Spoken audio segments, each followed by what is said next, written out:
Which do you find more difficult? Giving feedback or receiving feedback? Or maybe you're saying, Erin, C, all of the above. I get it. I teach feedback. It's what I talk about. And the other day, I was in a situation where I was giving feedback and then had to receive some feedback. And it became this really muddy, intense, interesting situation. I learned in that moment that we can plan and we can practice, but when you're in the thick of it, you have to know how to respond and react in a way that's going to be productive and beneficial for all. The scene. We were day 3 of Presenting with Impact. It's a 3-day workshop extravaganza where there's 10 people presenting and getting feedback and doing activities, and it's very emotional and it's very vulnerable and it's very intense, but awesome. Day 3, Chris was presenting and he finished his presentation and I was giving him feedback. Now, Chris did a good job, but there was something that was missing. And there was something that he was just off. I was trying to put my finger on what it was, and as I was giving him feedback, I was verbally processing. And it wasn't that I couldn't say exactly what I wanted to say. I was mostly trying to figure out what it was that I was trying to say. The right words to get the right impact. It was a confronting topic though. And you could feel a little bit of the awkwardness in the room. So as I was trying to sort through and Chris was up there a little bit uncomfortable, Joe, one of the participants, piped in and he said, Erin, what I think you're trying to say is this.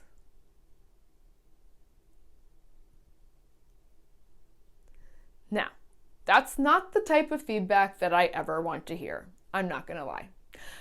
I don't need anyone to ever tell me what it is that I am trying to say. And I could feel my response. I could feel my defensiveness. I could feel my reaction and like my face gets all red and my chest gets all red. So it's also like the internal signs that I don't have a good poker face. And I took a breath and I took a deep breath because I'm like, Erin, all eyes are on you and we're all about giving feedback right now. So pause and listen to what Joe has to say. And he proceeded to just try to smooth things over. Him and Chris were tight. They were friends. And so I think Joe was trying to kind of placate the situation and explain what Chris was trying to say and really just smooth things over and make it less awkward for everyone. I thought about that evening at my hotel because it stuck with me. And as I reflected on it, I think there was a few things that were happening that can be helpful for all of us in these feedback conversations. The first part was that sometimes we're not going to have the exact words for the feedback. Sometimes we're going to verbalize it. We're going to workshop through it. We're going to talk through it. But I knew that Chris's words had an impact on me. And my intention and my responsibility for those participants in the workshop was to make them the most powerful, impactful presenters they could be. So with that as my responsibility, I was in it, like awkward and like kind of murky with the words, but trying to get him to that level. So sometimes we might know it might not be the most eloquent, but we need to be convicted in what we're saying, have conviction around, hey, you had this impact on me. I'm trying to get the words to make it better. Second, with Joe. I really believe that Joe did not like the awkwardness of the feedback. And I think Joe is like the majority of people that we're not used to hearing tough feedback. We're not used to hearing like things that can push us a little bit. We're used to the nice, like, great job. That was wonderful. Wow, that was amazing. To be clear, Chris did some good stuff, but man, there was more that he could do.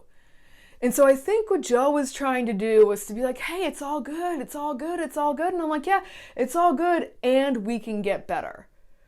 So notice when you're in those situations, is it your resistance to the feedback, or is it the fact that it's so rare that we actually get corrective, helpful feedback that can push us to a new level? Or do we just get the niceties? Great job. You're doing great. Good presentation. We've been indoctrinated to the great job, good presentations that when someone actually gives us helpful, intentional feedback, we don't know what to do with it, and we just want to say everything is great. And the third piece is my reflection on myself. When Joe said that to me, I took it personally.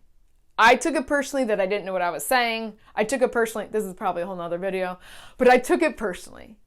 And what I was reflecting on later that I thought about was that I did take a pause. I did take a deep breath internally.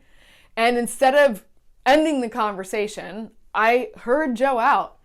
And then I continued on with my feedback for Chris. So when we're in these moments and someone says something like telling us what they thought that we were going to say, we can pause, we can hear them out, and then we can keep the conversation going. These feedback conversations are rarely linear. Scripts don't really work for them.